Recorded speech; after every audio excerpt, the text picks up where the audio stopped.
പത്തരമാറ്റ് സീരിയലിന്റെ latest episode review ആണ് പറയുന്നത്. അങ്ങനെ കള്ളക്കടത്ത് സ്വർണ്ണക്കേസിന്റെ പേരിൽ നയനെ ഇപ്പോൾ പോലീസ് അറസ്റ്റ് ചെയ്ത് ലോക്കപ്പിലിട്ടിരിക്കുകയാണ്. സത്യത്തിൽ ആദർശിനെ നയനെയും കൊടുക്കാൻ വേണ്ടിയിട്ട് ഡേവിഡും നാഗേന്ദ്രനും കൂടി മെനഞ്ഞെടുത്ത ചതിയായിരുന്നു ഇത്. ആദർശ് ഭാഗ്യത്തിന് രക്ഷപ്പെട്ടുവെങ്കിലും നയന കത്രികയിൽ കുടുങ്ങിപ്പോയി. ഈ വൻ ചതിക്ക് പിന്നിൽ ആ AN ജ്വല്ലറി തന്നെയാണെന്ന് ആദർശിനും നയനക്കും നന്ദുവിനുമൊക്കെ നല്ല ഉറപ്പാണ്. പക്ഷേ കയ്യിൽ ഒരു തെളിവുമില്ലല്ലോ, അതാണ് പ്രശ്നം. സ്റ്റേഷനിലെത്തിയ നയനോട് പോലീസുകാർ വളരെ മോശമായിട്ടാണ് പെരുമാറുന്നത്. അത് കാണുമ്പോൾ നന്ദുവിന് സഹിക്കാനാവുന്നില്ല. അവൾ നവീനെ വിളിച്ച് സഹായം ചോദിക്കുന്നുണ്ടെങ്കിലും സ്റ്റേഷൻ ജാമ്യത്തിൽ വിടാൻ CI തയ്യാറല്ല. ഇത് കള്ളക്കടത്ത് കേസാണ് എന്നും നാളെ കോടതിയിൽ ഹാജരാക്കുമ്പോൾ അവിടെ പറയാനുള്ളത് പറഞ്ഞിട്ട് ജാമ്യം എടുത്തോളാമെന്നുമാണ് അയാൾ പുച്ഛിച്ച് പറയുന്നത്. ചേച്ചി പ്രഗ്നൻ്റ് ആണെന്നും ഇത്രയും ബുദ്ധിമുട്ടിക്കരുത് എന്നും നന്ദു കെഞ്ചിക്കൊണ്ട് നോക്കുന്നുണ്ടെങ്കിലും അയാൾ ഒട്ടും തന്നെ കുലുങ്ങുന്നില്ല. നാഗേന്ദ്രനും ഡേവിഡും കൂടി ഈ പുതിയ CIക്ക് നല്ല കാശ് കൊടുത്ത് പാട്ടിലാക്കിയിരിക്കുകയാണ്. അയാൾ അവർ പറയുന്നത് പോലെ തന്നെ ചെയ്യുന്നുള്ളൂ. നയന അറസ്റ്റിലായ കാര്യം നവ്യ അറിയുന്നുണ്ട്. പണ്ട് കള്ളക്കടത്തിന്റെ പേരിൽ അഭയെ നന്ദു പിടിച്ച് കൊണ്ടുപോകുമ്പോൾ തന്റെ സങ്കടം അന്ന് ആരും വിലവെച്ചില്ല എന്നും ആദർശിന്റെയും നയനയുടെ വാക്ക് കേട്ടുകൊണ്ടാണ് നന്ദു സ്വന്തം ഭർത്താവിനെ ജയിലിലേക്ക് വിട്ടത് എന്നും നവ്യ ഓർക്കുന്നു. ഇപ്പൊ ദൈവമായിട്ട് കൊടുത്ത തിരിച്ചറിയാണ് ഇത് എന്നും ഇതിൽ തനിക്ക് സന്തോഷം മാത്രമേ ഉള്ളൂ എന്നും അവൾ പറയുന്നുണ്ട്. ജലജക്കും അഭിക്കും ഇത് കേട്ട് വലിയ ആവേശമാണ്. നയനക്ക് കോടതിയിൽ ജാമ്യം കിട്ടരുത് എന്നും അവൾ റിമാൻഡിലാകണമെന്നുമാണ് അവരുടെയൊക്കെ ഉള്ളിലിരിപ്പ്. അതിനായി ഡേവിഡും നാഗേന്ദ്രനും പിന്നാമ്പുറത്ത് പണികൾ തുടങ്ങുന്നുണ്ട്. എന്നാൽ നവീൻ നയനെ രക്ഷിക്കാൻ വേണ്ടിയിട്ട് കട്ടക്ക് കൂടി നിൽക്കുന്നുണ്ടായിരുന്നു. അനന്തപുരിയിൽ നയന ലോക്കപ്പിലായ വിവരം പറഞ്ഞ് എല്ലാവരും വിഷമിക്കുമ്പോൾ നവ്യ അവരെ പരിഹസിക്കുകയാണ്. അപ്പോഴാണ് മുത്തശ്ശൻ പൊട്ടിത്തെറിക്കുന്നത്. ആദർശിനെയും നയനെയും AN ജ്വല്ലറിക്കാർ ടാർഗറ്റ് ചെയ്യുകയാണെന്നും നവ്യ മോഡലായി കയറുന്നതിന് മുൻപേ തന്നെ അഭിയും അവരും തമ്മിൽ വലിയ ഇടപാടുകൾ ഉണ്ടായിരുന്നുവെന്നും മുത്തശ്ശൻ നവ്യയുടെ മുഖത്ത് നോക്കി തുറന്നടിച്ചു. സ്റ്റേഷനിൽ നവീൻ CIയോട് സംസാരിക്കുന്നുണ്ടെങ്കിലും ഒരു വിട്ടുവീഴ്ചക്കും അയാൾ തയ്യാറാവുന്നില്ല. ജാമ്യമില്ലാ വകുപ്പാണ് ചുമത്തിയിരിക്കുന്നത് എന്നും ഈ കേസിൽ പ്രത്യേക ഇളവൊന്നും നൽകാനാവില്ല എന്നും അയാൾ തറപ്പിച്ചു പറഞ്ഞു. സാറേ, ഇത് പച്ചയായ ചതിയാണ് എന്നും ഇതിന് മുകളിൽ നിന്നുള്ള സമ്മർദ്ദമുണ്ട് എന്നും തനിക്കെല്ലാം അറിയാമെന്നും നവീൻ നേരിട്ട് പറഞ്ഞു. താൻ എന്താണോ ഈ പറഞ്ഞു വരുന്നത്? ഞാൻ കൈക്കൂലി വാങ്ങി കള്ളക്കേസ് ഉണ്ടാക്കിയതാണെന്ന് CI ചോദിക്കുമ്പോൾ സാറിന് കാര്യം വ്യക്തമായി മനസ്സിലായല്ലോ എന്നാണ് നവീന് മറുപടി നൽകുന്നത്. നയന പ്രഗ്നൻ്റ് ആണെന്ന പരിഗണന പോലും നൽകാതെയാണ് കേസ് എടുത്തിരിക്കുന്നത് എന്ന് അവൻ കുറ്റപ്പെടുത്തി. ഇന്ന് ലോക്കപ്പിൽ കിടന്നാലും സാരമില്ല, നാളെ കോടതിയിൽ നിന്നും അവളെ താൻ പുഷ്പ പോലെ ഇറക്കുമെന്നൊക്കെ പറഞ്ഞുകൊണ്ടാണ് നവീൻ അവിടെ നിന്നും ഇറങ്ങുന്നത്. CIക്കാണെങ്കിൽ ദേഷ്യം കൊണ്ട് കണ്ണു ചുവക്കുന്നുണ്ട്. താൻ എഴുതേണ്ട വകുപ്പെല്ലാം തന്നെ അവൾക്ക് മേൽ എഴുതി വെച്ചിട്ടുണ്ട് എന്നും ജാമ്യം കിട്ടുന്നത് കാണാമെന്നും അയാൾ പറഞ്ഞു. നയന ആ ലോക്കപ്പിൽ തന്നെ ഇങ്ങനെ ഇരിക്കുകയാണ്. വിവരം പറഞ്ഞു കൊടുത്തിന് ആദർശ് അങ്ങോട്ടേക്ക് എത്തി. നയനയെ കണ്ടപ്പോൾ അവൻ്റെ നെഞ്ച് പിളരുന്നത് പോലെ തന്നെ ആകെ തകർന്നിരിക്കുകയാണ്. പുതിയ CI ഒരു മുരടനാണ്. നയനയുടെ അവസ്ഥ പോലും അയാൾ പരിഗണിക്കുന്നില്ല. നവീൻ അവനോട് എല്ലാ കാര്യങ്ങളും പറഞ്ഞു. ആദർശിനിപ്പോൾ കാര്യങ്ങളൊക്കെ കൃത്യമായി ബോധ്യപ്പെട്ടു. ഇതെല്ലാം ആ AN ജ്വല്ലറിക്കാരുടെ വൃത്തികെട്ട കളികളാണ്. നയനക്ക് ജാമ്യം കിട്ടാത്ത വകുപ്പൊന്നുമില്ലല്ലോ ചുമത്തിയിരിക്കുന്നത്. താൻ പരമാവധി ശ്രമിക്കുന്നുണ്ട് എന്ന് പറഞ്ഞുകൊണ്ട് തന്നെ നവീൻ അവനെ ആശ്വസിപ്പിച്ചു. നയന ആദർശിനോട് പറഞ്ഞു, ആദർശേട്ടാ, ഏട്ടനെ കൊടുക്കാൻ വേണ്ടിയിട്ട് അവർ ചെയ്ത പ്ലാനിൽ ഞാൻ പെട്ടുപോയതാണ്. ഏട്ടൻ കാറിൽ നിന്നും ഇറങ്ങിയത് വലിയ ഭാഗ്യമായി. നന്ദു അവരെ സമാധാനിപ്പിക്കുന്നുണ്ട്. ആ CIയെ അവർ പണം കൊടുത്ത് വിലക്കെടുത്തതാണെന്നും ചേച്ചിയെ ഈ അവസ്ഥയിലാക്കിയവരെ താൻ വെറുതെ വിടില്ല എന്നും നന്ദു വാശിയോടുകൂടെ പറഞ്ഞു. പിന്നീട് സ്റ്റേഷനിൽ ഡ്യൂട്ടി കഴിഞ്ഞിട്ടും നന്ദു പോവാതെ നയനക്ക് കാവലിരിക്കുന്നത് കണ്ട് CI വീണ്ടും കലിപ്പ് കയറി. പണം വാങ്ങി കള്ളക്കളി നടക്കുന്ന അയാൾക്ക് നയനെ മാനസികമായി തകർക്കണമെന്നുണ്ടായിരുന്നു. പക്ഷേ നന്ദു അവിടെ ഇരിക്കുന്നത് അതിന് തടസ്സമായി. CI ചോദിക്കുന്നുണ്ട്, നന്ദു, നിന്റെ ഡ്യൂട്ടി സമയം കഴിഞ്ഞില്ലേ, എന്തിനാ ഇവിടെ കള്ളക്കടത്ത് പ്രതിക്ക് കൂട്ടിരിക്കുന്നത് എന്ന് അയാൾ ചോദിക്കുമ്പോൾ, സാർ, ഇതെൻ്റെ സ്വന്തം ചേച്ചിയാണ്. ചേച്ചി പ്രഗ്നൻ്റ് ആണ്. ഒരു രാത്രി അവളെ ഇവിടെ ഒറ്റക്കാക്കിയിട്ട് എനിക്ക് പോവാൻ കഴിയില്ല എന്ന് നന്ദു ഉറപ്പിച്ചു പറഞ്ഞു. അയാൾ അവളെ ഇൻസൾട്ട് ചെയ്തതെങ്കിലും അവൾ കുലുങ്ങിയില്ല. നാളെ ഇവർ സബ് ജയിലിലേക്കാണ് പോകുന്നത്. അവിടെ പോയിട്ട് നീ കൂട്ടിരിക്കുമോ എന്ന് പരിഹസിച്ചപ്പോൾ ചേച്ചി നിരപരാധിയാണെന്നും നാളെ കോടതിയിൽ സത്യം തെളിയുമെന്നും നന്ദു മറുപടി നൽകി. നയനയും നന്ദുവിനെ വീട്ടിലേക്ക് പോവാൻ നിർബന്ധിക്കുന്നുണ്ടായിരുന്നു. നന്ദു സമ്മതിക്കുന്നില്ല. നയനയുടെ മാതാപിതാക്കൾ വിവരം അറിഞ്ഞുകൊടുത്തതിന് ഭയങ്കര ടെൻഷനിലാണ്. നന്ദു അവരെ വിളിച്ച് ആശ്വസിപ്പിക്കുന്നുണ്ട്. ആദർശ് നവീനെ കൂടെ കൂട്ടി വിളിച്ച് കാര്യങ്ങളൊക്കെ തിരുക്കി. നയനക്ക് പുറത്തിറങ്ങാൻ ആവശ്യമായ തെളിവുകൾ താൻ ശേഖരിച്ചു കൊണ്ടുവരികയാണെന്ന് നവീൻ പറഞ്ഞു. നയനക്ക് താൻ കാരണമാണ് ഈ ഗതി വന്നതെന്ന കുറ്റബോധം ആദർശിനെ വല്ലാതെ അലട്ടുന്നുണ്ട്. മുത്തശ്ശനും മുത്തശ്ശിയും നയനെ ഓർത്തുകൊണ്ട് കരയാണ്. മുത്തശ്ശൻ ദേഷ്യം കൊണ്ട് വിറക്കുകയായിരുന്നു.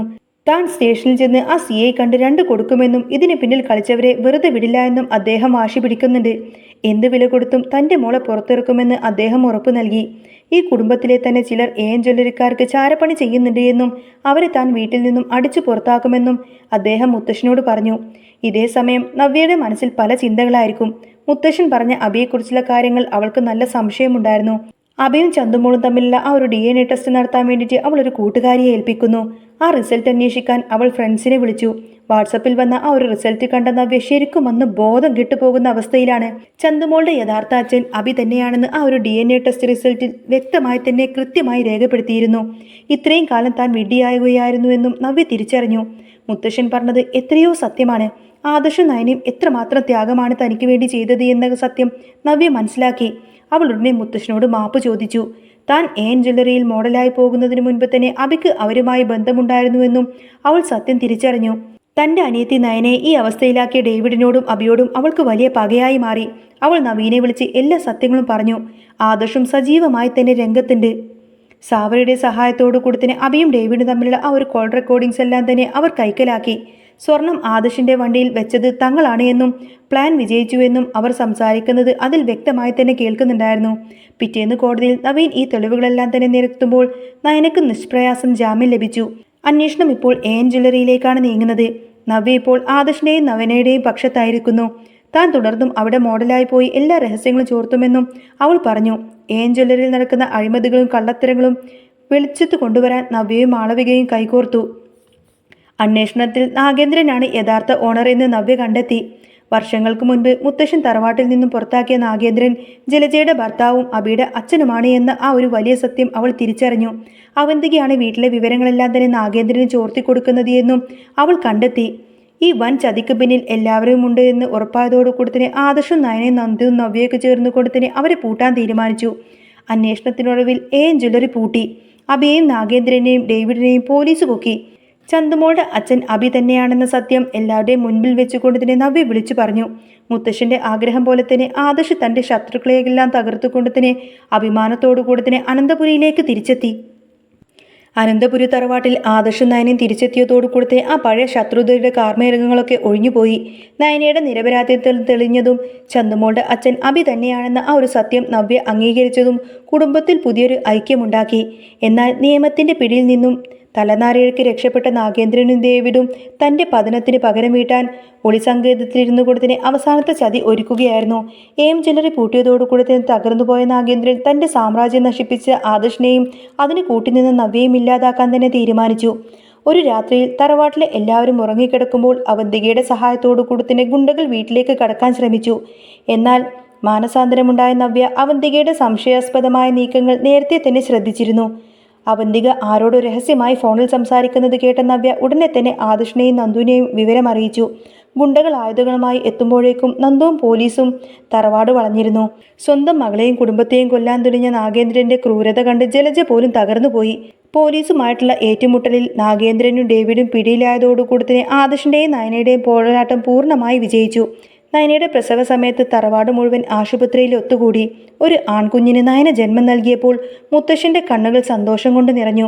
മുത്തശ്ശൻ ആ കുഞ്ഞിനെ കയ്യിലെടുത്ത് അനന്തപുരിയുടെ അവകാശി എന്ന് വിളിച്ചു. നവ്യ തന്റെ തെറ്റുകൾ പൂർണ്ണമായും ഏറ്റുപറഞ്ഞു നയനയുടെ കാൽക്കൽ വീണ് മാപ്പ് ചോദിച്ചു.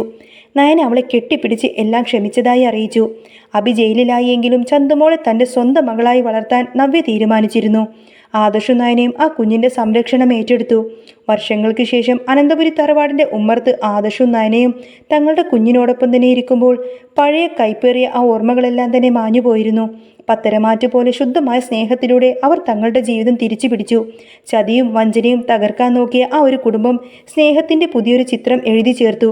നയനയുടെ മുഖത്തെ പുഞ്ചിരിയിൽ ഒരു വലിയ യുദ്ധം ജയിച്ച സംതൃപ്തി ഉണ്ടായിരുന്നു. അങ്ങനെ പത്തരമാറ്റിൽ ഇനി വരാൻ പോകുന്ന നല്ല സൂപ്പർ അടിപൊളി ത്രില്ലിംഗ് എപ്പിസോഡുകളൊക്കെ തന്നെയാണ്. നിങ്ങൾക്ക് ഈ ഒരു ചാനൽ ഇഷ്ടമാവുകയാണെങ്കിൽ സബ്സ്ക്രൈബ് ചെയ്യാനും സപ്പോർട്ട് ചെയ്യാനും മറക്കല്ലേ കേട്ടോ. നെക്സ്റ്റ് വീഡിയോ ആയിട്ട് വരാം. ബൈ.